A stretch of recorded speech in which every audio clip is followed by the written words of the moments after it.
What's up mga pa? Meron tayo ditong 150 CL. Copy racer nga pala siya ng Honda Click 150. So sa likod, Honda Click yung pormahan. Ayun o. Issue nga pala nito mga par is ayaw mag-start. So nilinisan na yung carb niya. Tapos nalinis yung carb, pinalitan ng spark plug. Tapos pinalitan ng spark plug, chinun up dahil loss compression, dahil pag in-start mo ayaw talaga. So na-tune up na ng standard kasi kapag madikit na yung barbula, sobrang dikit na niya, magkukos yan ng loss compression. So ayaw siyang mag-start. Kung mag-i-start nga pala siya is sobrang hard start, yung tipong para ka nang naliligo sa tubig yung pawis mo.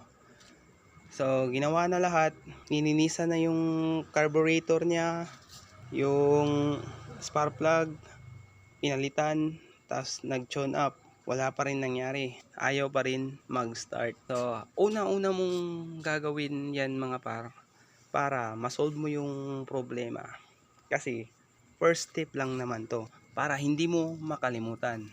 Itong mga guiter na to, yan, marami yan. May guiter pa dyan sa kabila. Ayun o, guiter o.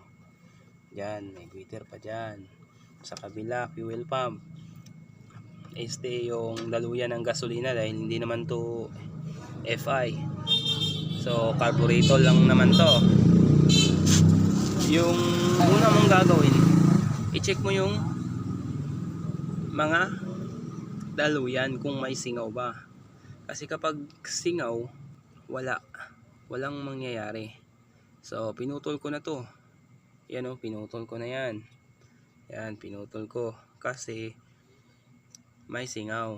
So pinutol ko, tapos binalik ko agad kasi okay pa naman yung daluyan niya dito. Okay pa, dito lang talaga nagkakatalo. Tapos sa kabila, pinutol ko rin yung daluyan ng carburetor. Pinutol ko rin kasi may singaw. Tapos yung air pump niya may singaw rin, so pinutol ko rin. So wala na. Tapos sa kabila dito, dyan may dulo dyan, may guiter din dyan kasi sa Suzuki Motorstar, tapos Rusi, tas Euro, yung apat na brand na yan, may mga guiter yan. Kasi yan lang yung natitirang may guiter. Yung Honda Click wala na. Yung Kawasaki wala na rin. So, yung apat na lang ang natitirang may guiter. So, i-check nyo yan. Kailangan, ma-check nyo talaga yung mga guiter nya. Kasi, ito yung nagkukos ng hard start. Kasi ginawa mo na lahat. Naglinis ka na ng carb, chinun up mo na kasi loss compression. Tapos pinalitan mo na ng spark plug. Una-una mo talagang i-check is yung mga guiter talaga, kasi ito yung main purpose ng mga guiter na wala dapat singaw. Kasi kapag nagsingaw to, mahihirapan talaga siyang mag-andar.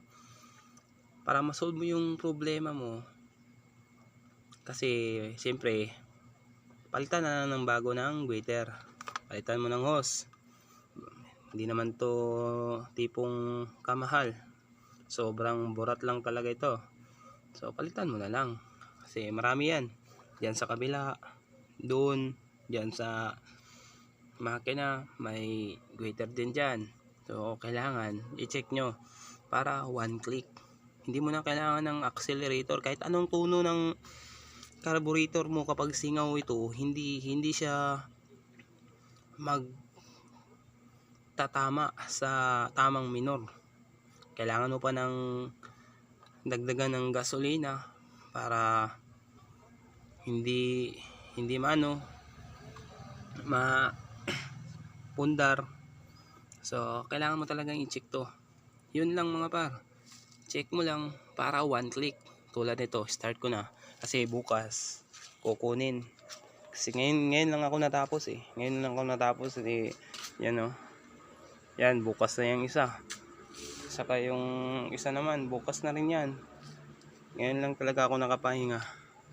So hindi ko na nabidyoan kanina kasi alam nyo na busy. So i-test natin. 1 click lang to mga park. Dahil kinuha ko na lahat yung mga singaw. Dapat yun lang talaga unahin nyo, yung mga guiter niya. Kasi kapag sumingaw yung guiter, syempre mahihirapan talaga siyang umandar. So 1 click na yan mga par, kahit hindi ko binunutan ng accelerator. Ayun o. 1 click lang yan mga par. May tamang minor siya. Yan o. Kunin ko yung ilaw.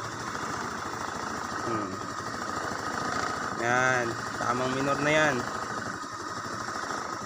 So sana makatulong mga par. So huwag kalimutan mag-subscribe at i-click yung notification bell. Tas ride safe.